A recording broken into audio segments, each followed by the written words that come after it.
한나라 정치의 심장부로 불리던 공간이 있죠. 권력의 상징이었다가 시민의 품으로 돌아왔던 바로 그곳, 청와대가 지금 다시 한번 역사의 한가운데에 섰습니다. 오늘 이 청와대로의 귀환이 대체 어떤 의미를 갖는지 한번 제대로 파헤쳐 보겠습니다. 자, 우선 청와대라는 공간이 가진 깊은 역사부터 살펴볼 거고요. 그 다음엔 이번 대통령 집무실 복귀 기획의 구체적인 내용을 알아볼 겁니다. 그리고 이 결정이 던지는 의미와 여러 과제들, 나아가 미래 집무실에 대한 더 큰 그림까지 차근차근 따라가 보시죠. 아니, 대통령 집무실을 옮기는 게 왜 이렇게까지 큰 이슈가 되는 걸까요? 그 이유를 알려면요, 먼저 청와대라는 이 공간이 품고 있는 시감의 무게부터 이해해야 합니다. 왕의 정원에서 대통령의 공간이 되기까지 그 역사를 한번 거슬러 올라가 보죠. 근데 여기서 진짜 흥미로운 사실 하나 알려드릴까요? 이 청와대터 자체는 수백 년 된 권력의 중심지가 맞아요. 하지만 우리가 뉴스나 드라마에서 늘 보던 바로 그 푸른 지붕의 본관 건물 있잖아요. 그건 생각보다 훨씬 최근인 1991년에 지어졌다는 사실. 놀랍지 않나요? 자, 이 흐름을 보세요. 조선시대에는 왕이 거닐던 아름다운 정원이었던 곳이 해방 후에 경무대라는 이름으로 불리다가 1960년에 드디어 우리가 아는 청와대가 됩니다. 그리고 1991년에 지금의 본관이 딱 들어서고 93년에는 일제 잔재였던 옛 건물을 허물면서 지금 우리가 아는 바로 그 모습을 갖추게 된 거죠. 정말 파란만장한 역사를 간직한 곳입니다.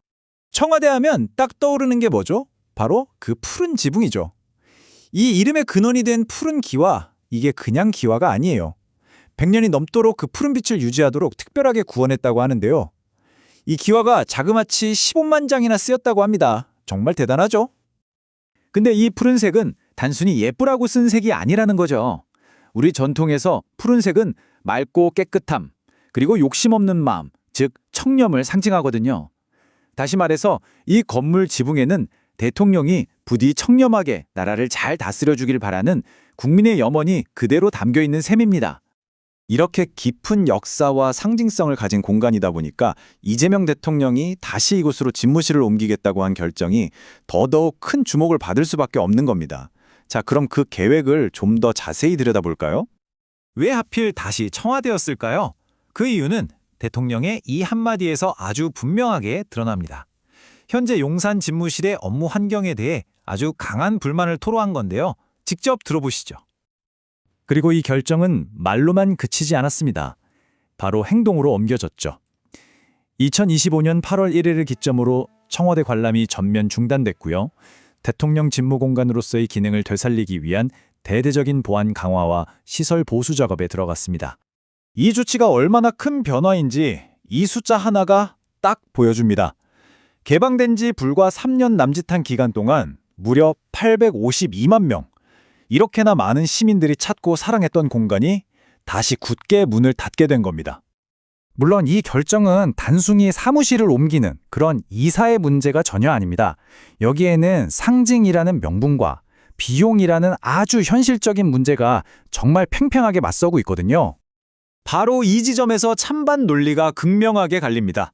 찬성하는 쪽에서는 역사적 상징성도 되찾고 흩어져 있던 기능들을 모아서 행정 효율도 높일 수 있다고 주장합니다. 반면에 반대쪽에서는 이건 막대한 세금 낭비일 뿐이고 가뜩이나 심한 서울 중심주의를 더 부추기는 꼴이라고 강하게 비판하죠. 여러분은 어느 쪽 의견에 더 공감하시나요?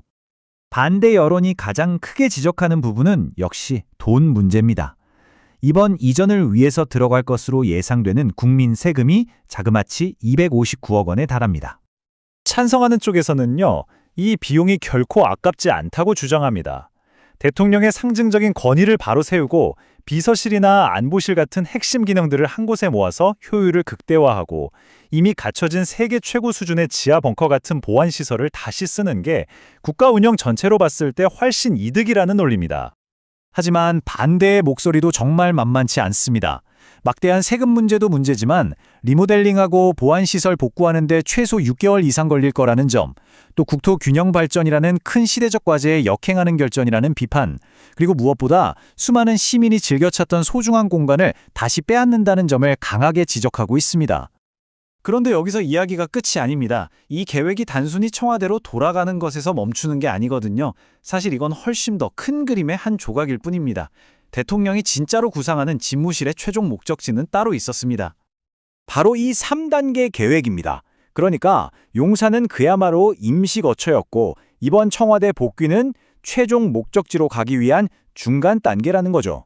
그리고 그 최종 목표는 바로 행정수도인 세종시로 대통령 집무실을 완전히 옮기는 것입니다. 하지만 이 마지막 단계, 이게 가장 넘기 힘든 산입니다. 대통령 집무실을 수도권 밖으로 옮기는 건 헌법을 바꿔야 할 수도 있는 어마어마한 일이거든요. 그래서 폭넓은 국민적 공감대 없이는 사실상 불가능하죠. 임기 내에 실현될 수 있을지는 솔직히 미지수입니다. 그래서 결국 우리는 이 질문 앞에 다시 서게 됩니다. 이번 청와대 복귀, 과연 무너진 역사적 상징성을 되찾는 꼭 필요한 과정일까요? 아니면 막대한 비용을 치르면서 수도권 집중만 심화시키는 시대의 퇴행일까요? 그 판단은 결국 우리 모두의 몫으로 남았습니다.